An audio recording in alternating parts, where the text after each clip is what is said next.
generous.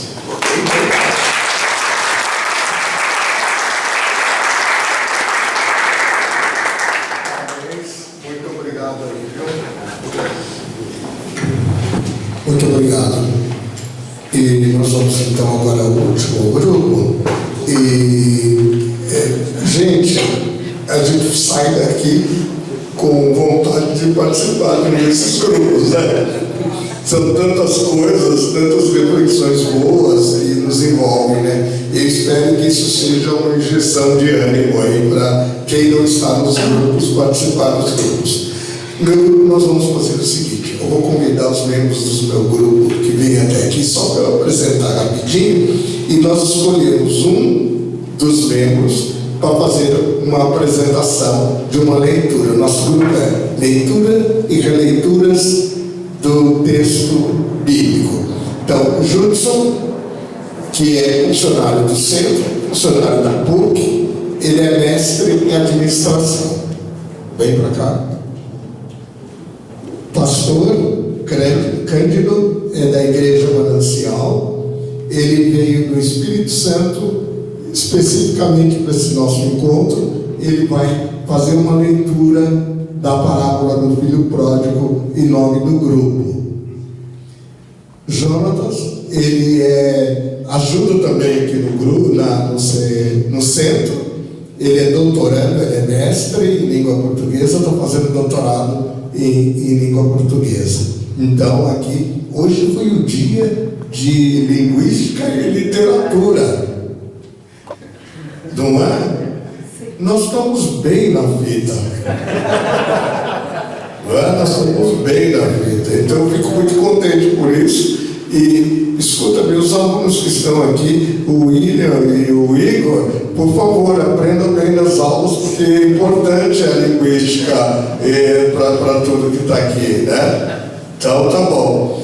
E o Rudney, que é professor do centro, ele é mestre em língua portuguesa, ele é doutor em língua portuguesa e agora está sob minha supervisão fazendo pós-doutorado na PUC. Então, esses aqui, e eu queria também dizer, mas Fernando, vem cá, porque você é do meu grupo e a gente, com licença, é o filho pródigo. E a gente deu uma oportunidade ao Fernando para ele terminar o doutorado dele. Assim que ele terminar o doutorado dele, efetivamente está convocado aqui. Gravado. Gravado. Então, eu queria agradecer ao Rudney, ao Jonas, ao Judson, ao Padre Fernando e ao pastor. O pastor é doutorando em linguística pela Universidade Federal do Espírito Santo, e eu oriento a tese dele de mestrado, eu oriento agora de doutorado, né? Mas hoje nós vamos fazer um teste para ver se ele representa bem o grupo. E a gente escolheu aí o Cândido, que é pastor, para fazer uma apresentação de uma leitura possível da parábola do filho pródigo, do ponto de vista linguístico. Eu digo linguístico porque é a análise do discurso de língua francesa que vai subsidiar a reflexão que ele vai fazer. Então, muito obrigado, a palavra é sua. Obrigado para todos. Eu vou lá com você. Bom.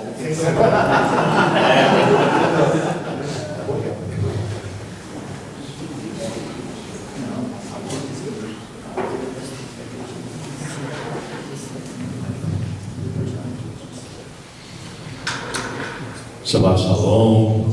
Shabbat Shalom. Uma honra muito grande estar aqui com vocês, uma alegria muito grande. Bom, representar esses professores que o Jarbas apresentou aqui já é um negócio meio tenso, né, gente?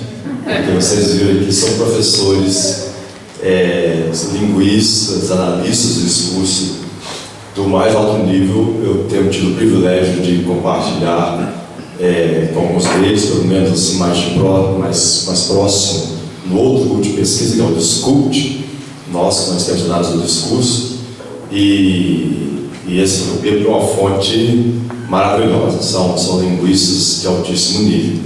Então, representá-lo já é pesado. Representar o professor Jarbas, então, meu irmão, aí é tenso, né? Então, vocês entendem o peso da minha responsabilidade aqui. Mas nós vamos tentar dar conta disso.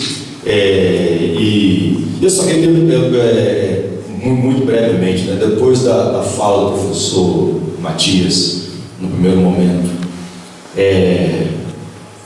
nós não podemos mais celebrar o Pêssaro da mesma forma.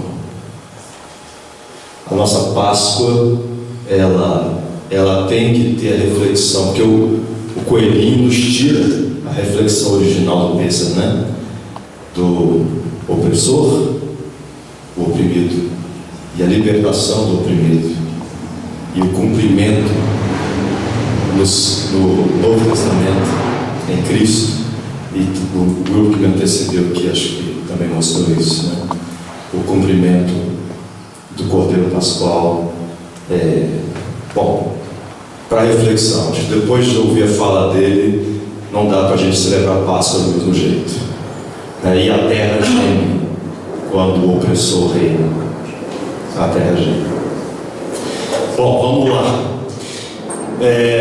Então, meu orientador, professor Jarbas Vargas Nascimento, eu fiz meu mestrado, ele foi meu co-orientador, e a professora Michelin, da UFS, foi minha orientadora, e foi uma dupla assim, que me fez crescer muito, e eu sou muito grato a Deus pela vida de vocês. O Jarbas, eu falo, eu não tem nada que eu faça que possa pagar o que Jarbas tem feito pela minha vida, porque não tem palavras para dizer. Vamos lá, se puder passar então. Nós vamos análise do discurso bíblico, cenografia e etos no gênero de discurso parábola. Pode seguir.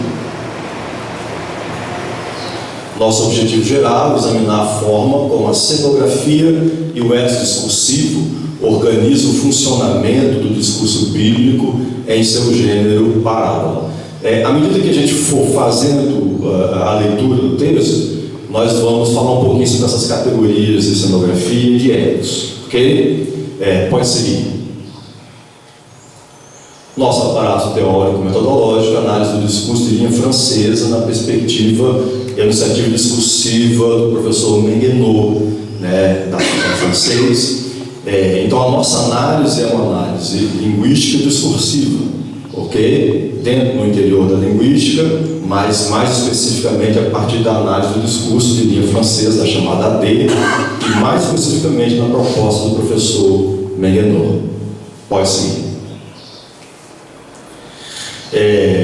Então vamos para a análise propriamente dita, que é a cenografia e a construção do etos discursivo na parábola do filho pródigo. Vamos para o texto então. Está lá em Lucas 15, a partir do verso 11, né, do verso 11 até o verso 32. Eu estou usando aqui a versão que é da Sociedade Bíblica do Brasil, que é muito usada no meio evangélico. É uma versão talvez mais comum no meio evangélico no Brasil, a versão revista e atualizada da Sociedade Bíblica do Brasil, ok? Diz então o texto, é Jesus que está falando, e diz: continuou, certo homem tinha 2 filhos. O mais moço deles disse ao pai: pai, dá-me a parte dos bens que me cabem. E ele lhes repartiu os haveres. Passados não muitos dias, o filho mais moço, ajuntando tudo o que era seu, partiu para uma terra distante e lá dissipou todos os seus bens, vivendo dissolutamente. Depois de ter consumido tudo, sobreveio àquele país uma grande fome, e ele começou a passar necessidade. Então ele foi e se agregou a um dos cidadãos daquela terra, e este o mandou para os seus campos a guardar porcos. Ali desejava ele fartar-se das alfarrobas que os porcos comiam, mas ninguém lhe dava nada. Então, caindo em si, disse: quantos trabalhadores do meu pai têm pão com fartura e eu aqui morro de fome? Levantar-me-ei, irei ter com meu pai e lhe direi: Pai, pequei contra o céu e diante de ti, já não sou digno de ser chamado teu filho, trata-me como um dos teus trabalhadores. Levantando-se, foi para seu pai. Vinha ele ainda longe, quando seu pai o avistou e, compadecido dele, correndo, o abraçou e beijou. E o filho lhe disse: Pai, pequei contra o céu e diante de ti, já não sou digno de ser chamado teu filho. O pai, porém, disse aos servos: Trazei depressa a melhor roupa, vestiu, ponde-lhe um anel no dedo e sandálias nos pés. Trazei também e matai o novilho cevado, comamos e regozijemo-nos, porque este meu filho estava morto e reviveu, estava perdido e foi achado. E começaram a regozijar-se. Ora, o filho mais velho estivera no campo, e quando voltava, ao aproximar-se da casa, ouviu a música e as danças. Chamou um dos criados e perguntou-lhe que era aquilo. E ele informou: veio teu irmão e teu pai mandou matar o novilho cevado, porque o recuperou com saúde. Ele se indignou e não queria entrar. Saindo, porém, o pai procurava conciliá-lo.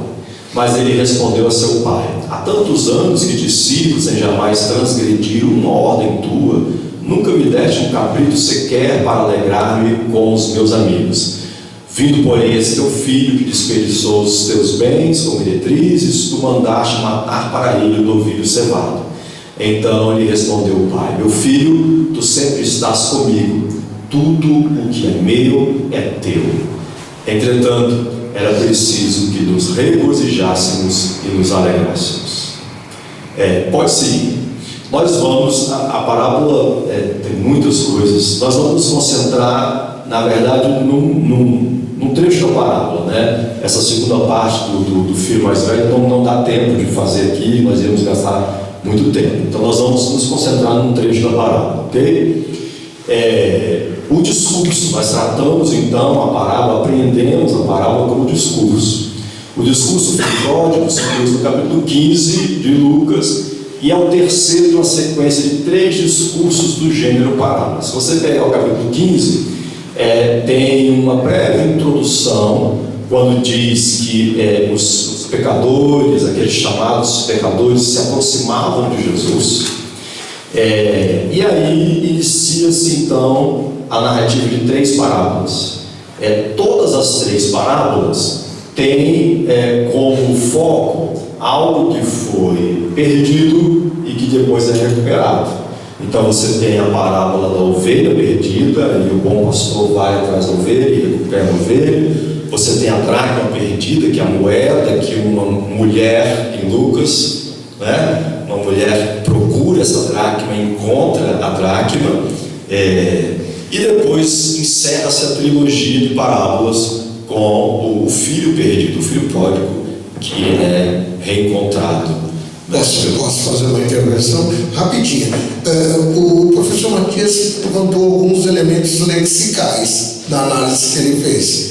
Essa perspectiva que o pastor está falando, ela não olha o léxico propriamente dito, ela é mais secundária. Ela vai dizer assim: vamos olhar o texto como um discurso, e o conceito de discurso é aquele discurso, um conceito da linguística que vai dizer: o discurso é uma ação sobre o outro. Então, quando eu leio um texto como esse, isso reflete em mim, levando-me a tomar uma atitude diante do texto. Então o discurso é provocativo, o discurso é responsivo, como diz o grupo do professor Saulo. Quer dizer, a gente olhando aí, isso daí causa um impacto que exige de mim uma resposta imediata.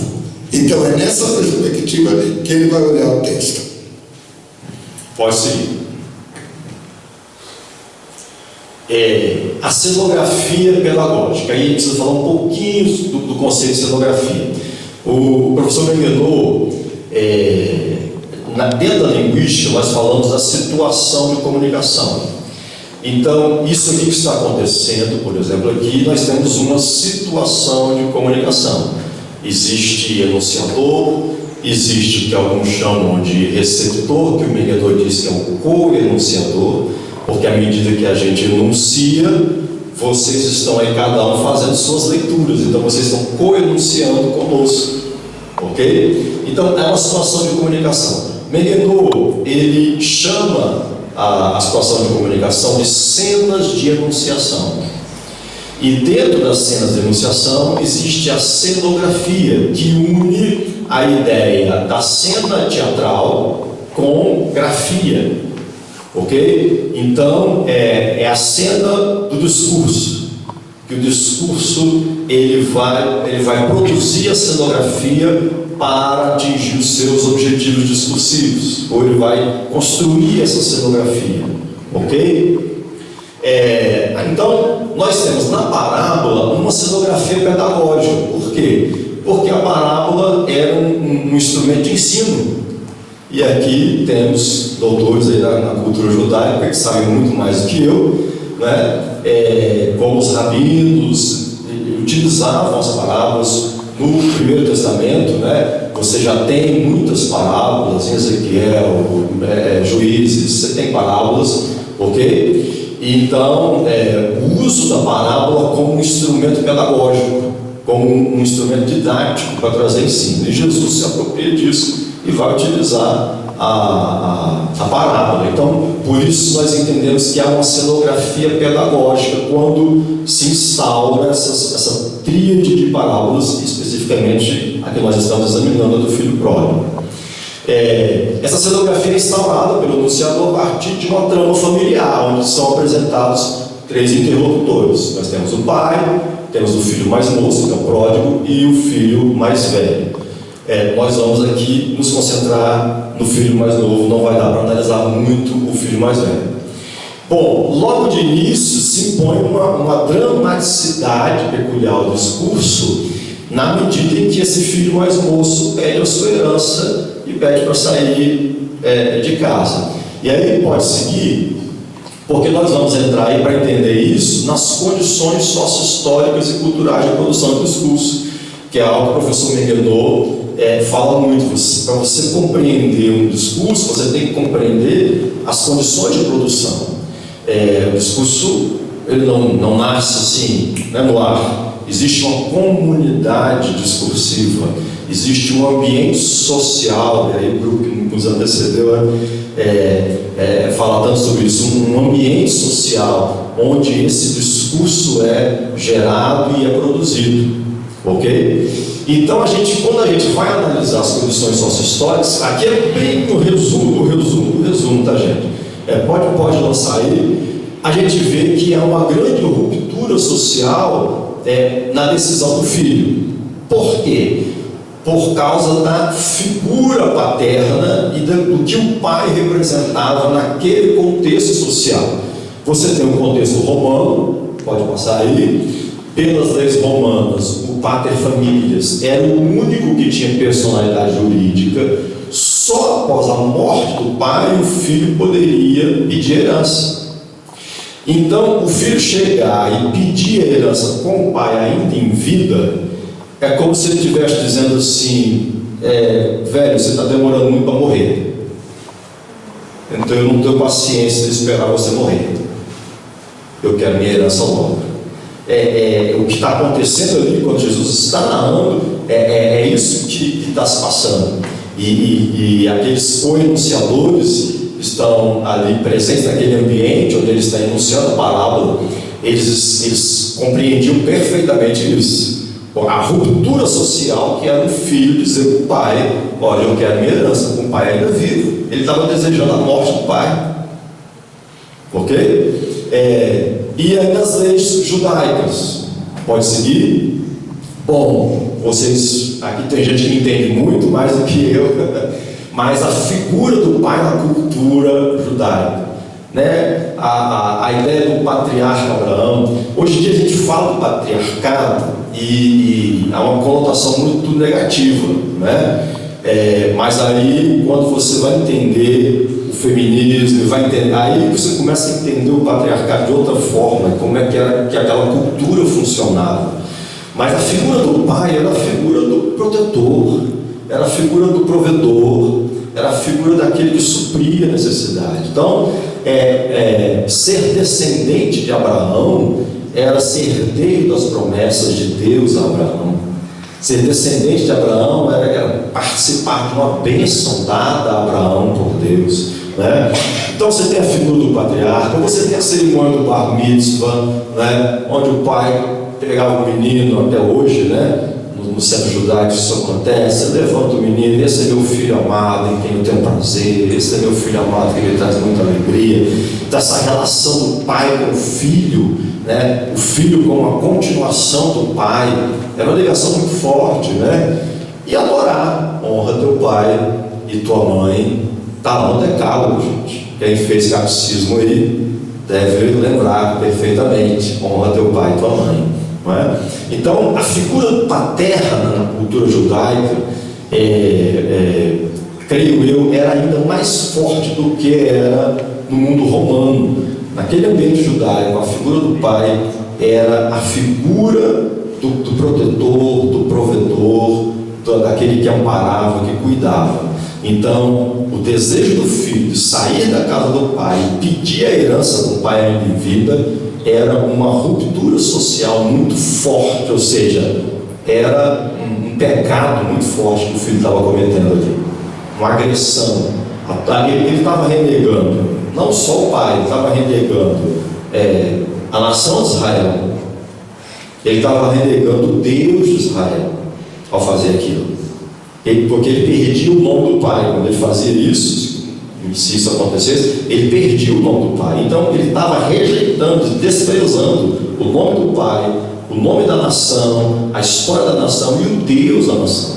Muito contrário de Ruth, né? Lá com Noemi. Ruth vira para Noemi e diz assim: ó, o seu Deus será o meu Deus, o seu povo será o meu povo, não é assim? Aqui nós temos o contrário. Ele está dizendo assim: então, chutou o balde, não quero saber mais do nome do pai, não quero saber da nação de Israel, nem do Deus de Israel. Pode seguir. Bom, vamos para o que nos interessa, que é essa cenografia pedagógica, né? Onde se instaura com o intuito de propor o ensino, se é pedagógico, há um ensino a ser passado. E o que a gente observa aqui é que praticamente a gente tem na parábola do filho pródigo um resumo do ensino neotestamentário, um resumo da didaquê, né, dos primeiros cristãos. Nós vamos ver, ó, pode ir passando aí.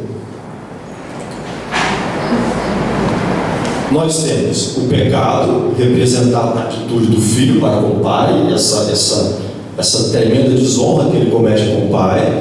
Nós temos o arrependimento representado na volta do filho para casa, e aí tem todo o contexto também sócio-histórico de entender quando ele está ali no meio dos porcos, né, cuidando dos porcos, e ele desejou comer a comida dos porcos, e aí finalmente ele se arrepende. E aí você tem o perdão representado na atitude perdoadora do pai, e por último a redenção representada na restituição que o pai oferece ao filho, a vida em sociedade. Pode seguir.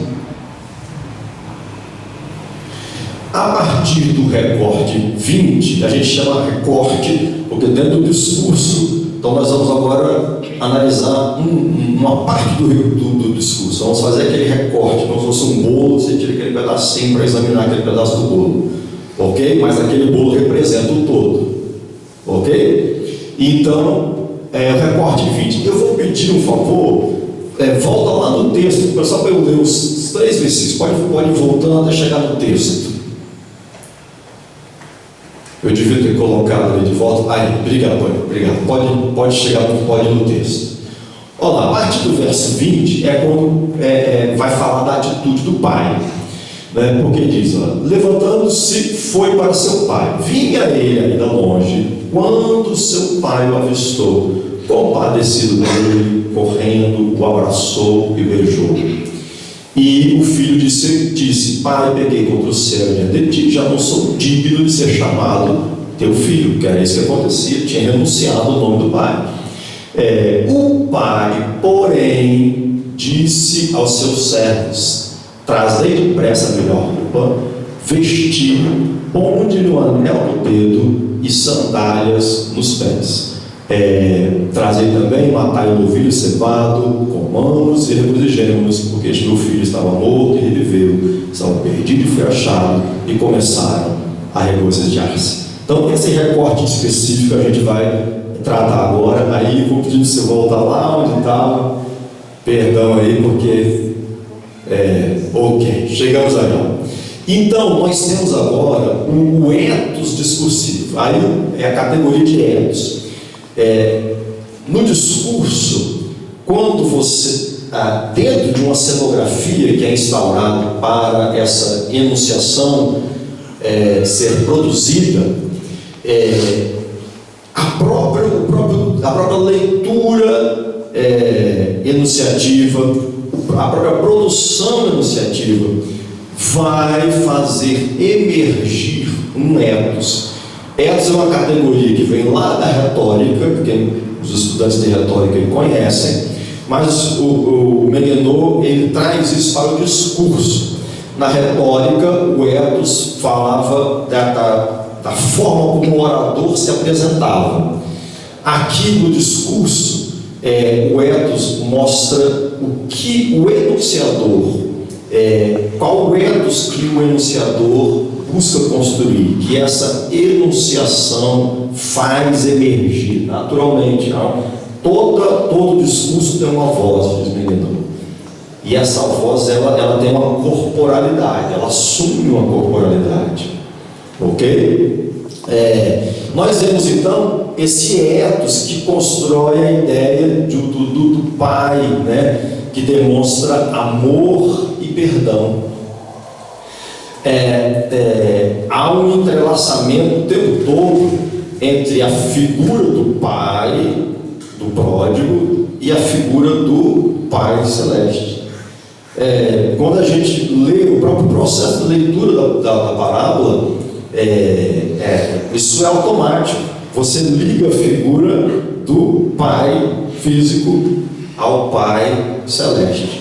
Há uma associação. Então, há a criação de um ethos discursivo que o próprio discurso faz emergir isso, sem precisar esforço nenhum, é só ler que esse ethos ele emerge, né? A figura do pai representando a figura do Deus de amor e perdão, ok? As ações do pai restituem ao filho toda a dignidade social perdida. Primeiro, ele oferece a melhor roupa.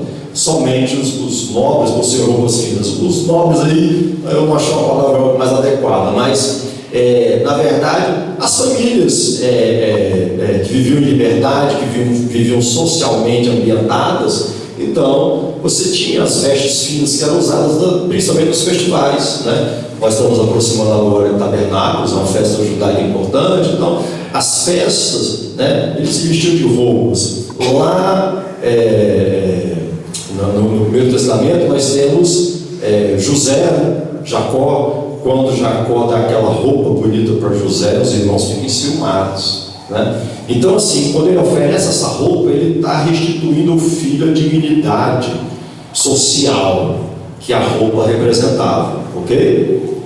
Pode seguir. Colocou-lhe um anel no dedo. Somente os filhos legítimos carregavam o anel da família. Então toda a família tinha o seu anel, e só os filhos legítimos podiam carregar o anel no dedo. Quando ele coloca o anel no dedo, ele está dizendo: eu te recebo como meu filho de volta. Você não vai ser mais meu servo. Você rejeitou meu nome, mas eu não só te perdoo, como eu te restituo o meu nome, ok? E por último, colocou-lhe as sandálias nos pés. Somente os livres andavam calçados, os escravos eles andavam de pés descalços. Então as sandálias representavam: você agora não é mais escravo, não é mais servo, você agora é reconduzido à condição de filho. Pode seguir. Então a construção desse ethos, durante todo o discurso, temos a construção de um ethos que entrelaça o divino humano, como eu já falei com vocês, a figura de Deus Pai. Uma característica do monoteísmo cristão é justamente o relacionamento com Deus na figura de Pai. O discurso articula a construção desse ethos de um Deus que, acima de tudo, ele se revela a nós como Pai, cheio de amor, compaixão, a despeito de qualquer miséria humana. E essa dimensão divina-humana se encarna na figura pratópica de Jesus, o Filho de Deus, o Verbo encarnado. Quem está enunciando é Jesus. E aí, teologicamente, quando nós vamos pensar a figura de Jesus e discursivamente o sujeito discursivo de Jesus que é construído no Novo Testamento, é o sujeito que é o Verbo encarnado, 100% homem, 100% Deus. Por isso é paratópico, ele não se encaixa numa utopia humana, ele é além disso, ele é paratópico. E quando então está sendo construída a ideia de Deus Pai, amoroso, perdoador, né, que reconstitui o ser humano a sua condição original, quem é que encarna isso, essa figura do Deus Pai? Jesus. Ele é Deus. Ele não é só um homem, ele era Deus. Então ele é aquele que vai reconstituir, trazer o homem de volta à sua dignidade. Pode passar? Vamos já para as considerações finais, onde a cenografia pedagógica então faz emergir esse ethos de um Deus Pai, esse amoroso, perdoador, não rejeita mesmo aqueles que cometeram os piores pecados. Está disposto a perdoar os pecados e restaurar a dignidade social.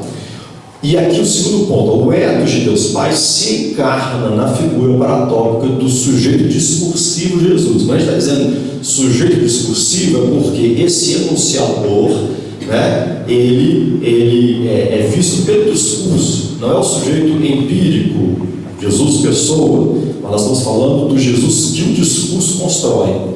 E o discurso constrói um sujeito discursivo que é divino e humano. Porque a leitura do Novo Testamento nos leva a isso. Ele era acusado de relacionar-se com os pecadores, que é o iniciozinho do capítulo 15. Então as 3 parábolas vão tratar disso. Pode seguir para a gente finalizar. O discurso parábola do filho pródigo revela que a atitude do sujeito discursivo Jesus, esse sujeito que a gente encontra no próprio discurso, ele é acusado de sentar-se à mesa com os pecadores. Mas aí essa ação dele era a ação de alguém que se compadecia daqueles socialmente rejeitados. A semelhança do pai do pródigo, por isso a construção discursiva da parábola, porque ele estava sendo acusado de sentar com os pecadores. Aí ele conta a parábola do filho pródigo, do filho que tinha rejeitado o nome do pai e o pai depois o acolhe. Ou seja, o filho tinha se tornado o pior dos pecadores e nem por isso o pai o rejeitou. Então, ele, Jesus, era aquele que, a semelhança do pai do pródigo, se compadecia, né, dos socialmente rejeitados, com o objetivo de levar-lhes uma mensagem de salvação e redenção, tanto social como espiritual. Cristianismo. Bem-vindo ao cristianismo. Ok? É isso, professor. Depois...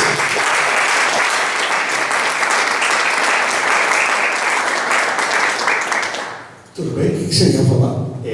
Depois, no finalzinho, eu queria deixar uma bênção, é uma música de 2 minutinhos já, mas é uma música que eu pedi para ele colocar lá. Essa não estava no script. Não estava no script, surpresa, porque quando a gente chegou lá, né, o padre falou assim: você pode dar a bênção aqui da refeição. E o meu hebraico é um hebraicozinho ainda, né, mais para leitura, daquela. Tem professor de hebraico aqui, Frei Joel, está aí? Olha lá, Frei Joel. E aí, então, eu falei, não, eu vou dar a bênção em português mesmo. Mas tem um pastor amigo meu, né, que ele compôs ele fez uma releitura poética da bênção de Arão. E é muito lindo, a partir ali da origem lexical dos termos em hebraico, ele fez uma releitura poética, e ele construiu uma poesia, uma música, com a bênção de Arão. E assim, como eu não me sinto capacitado de falar a bênção em hebraico para vocês, aí eu trouxe a música, eu falei que aí vai ser meu presente, a bênção para o grupo, que aí tenho pesquisado, mas tem pastor também, né? Tem que deixar a bênção. Ok, então, com a sua bênção, a gente vai encerrar, né? Mas em todo caso. E a gente vai carregar só um minutinho. Você queria alguma coisa? Peraí. Não, eu primeiro queria encerrar essa sessão, meio-dia e 10. Nós não atrasamos tanto, né? Eu acho que a gente cumpriu o horário. Eu queria dizer o seguinte: foi sensacional essa manhã. Nós precisamos repetir encontros como esse. Essa foi uma leitura desse texto. Esse texto tem várias leituras. E hoje eu acho que também a gente aprendeu uma metodologia de análise com a fala do professor Matias, né? Então você pega o texto e aqui resume ainda dentro da perspectiva que você falou. A gente considera as condições sócio-histórico-culturais em que foi produzido o texto. A gente também tem uma condições sócio-histórico-culturais em que a gente recebe esse texto, né? Porque é diferente de quando a gente tem a produção e quando a gente lê e recebe essa produção. As relações são diferenciadas. Mas tem aí um eixo linguístico que isso também me fez pensar muito, que eu já tinha conversado com o professor Matias tempos atrás, em que medida a própria linguística, a literatura, a filosofia, a antropologia, a sociologia vai colaborar para a leitura do texto bíblico. E agora também a ecologia, né? O próximo número, não agora o próximo número é do Reixa, mas o próximo número da revista vai ser sobre teologia e ecologia. E pode falar, Padre, eu já te passo a palavra. Não deixa ele falar, né? E aí a gente quer fazer um número que a gente reflita sobre isso. É muito bom a gente ter essa possibilidade de reflexão. Então, olha, os nossos grupos, e agora como o meu é o último, particularmente está recebendo gente nova. E para fazer leituras, né? Leituras. Por exemplo, aqui você falou de uma cenografia pedagógica. Então você está querendo dizer o seguinte: as parábolas têm sempre uma lição de vida. E quais são as? Aí a gente vai para o eixo temático, não é? Então são coisas que a gente não fez ainda e que a gente precisa fazer e publicar. Quem sabe um próximo número da revista que está aqui, que o Padre Donizete mandou colocar na minha mão aqui, né?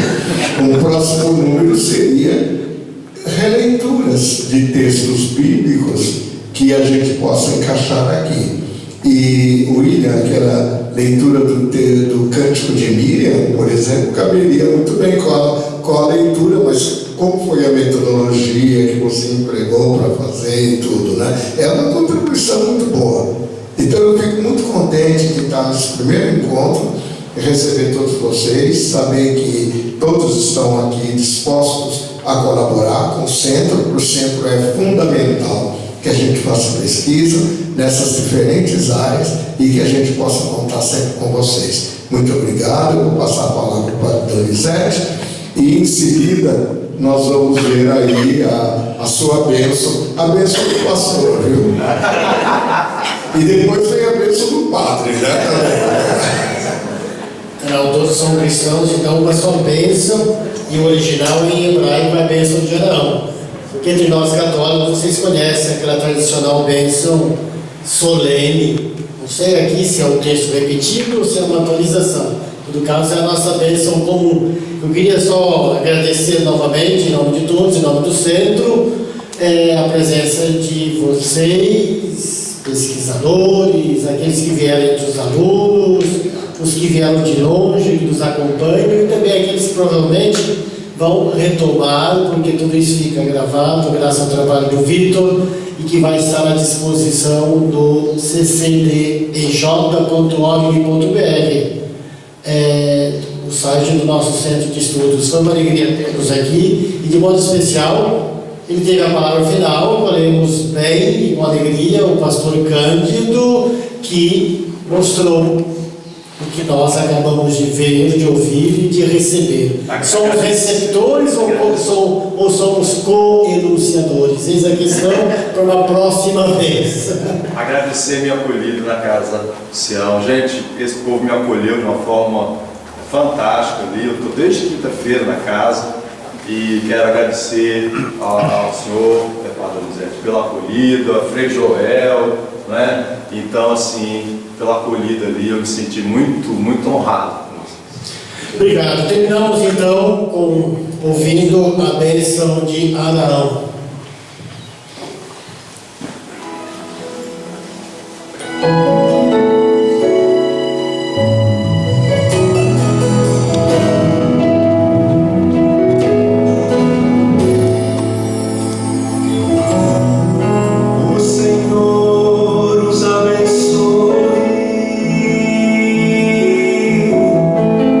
Senhor os guarde.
Amém. Nas 30 segundos de propagandas finais, nós estudamos pesquisando e pesquisando. Esse é o seu trabalho. Na próxima semana nós temos 2 novos grupos que iniciam. Um é o nosso curso de homilética. Eu falo isso porque vocês aqui presentes, quem vai nos ouvir e nos assistir nas gravações, na próxima semana iniciamos pela segunda vez um grupo de homilética para quem quer aprender, quer anunciar, quer pregar, assim por diante, a importância da homilética. E temos aqui professores, o Jarbas, o Marivan, eu, o Frei Joel e outros. O outro curso, nós ouvimos em português, podemos cantar essa música, a bênção de Araão, em hebraico. É em hebraico, e o Frei Joel aqui presente vai iniciar na próxima semana um curso de hebraico. O horário não é muito católico, às 15 horas, um curso à tarde, mas quem tiver tempo e disponibilidade, e tiver com alguém, digamos, aquele gostinho assim, eu queria aprender algumas palavras, iniciar. O que importa se eu tenho 30, 50 ou 100 anos de idade, dá sempre para começar e falar hebraico, bíblico, aprender os rudimentos, é um curso de iniciação. Então, se alguém tiver tempo para as quintas-feiras, né, Frei Joel? Nas quintas-feiras, às 15 horas, será bem-vindo. Toda Rabá, bom domingo e até a próxima semana no Centro Cristão de Estudo Judaico. Shalom.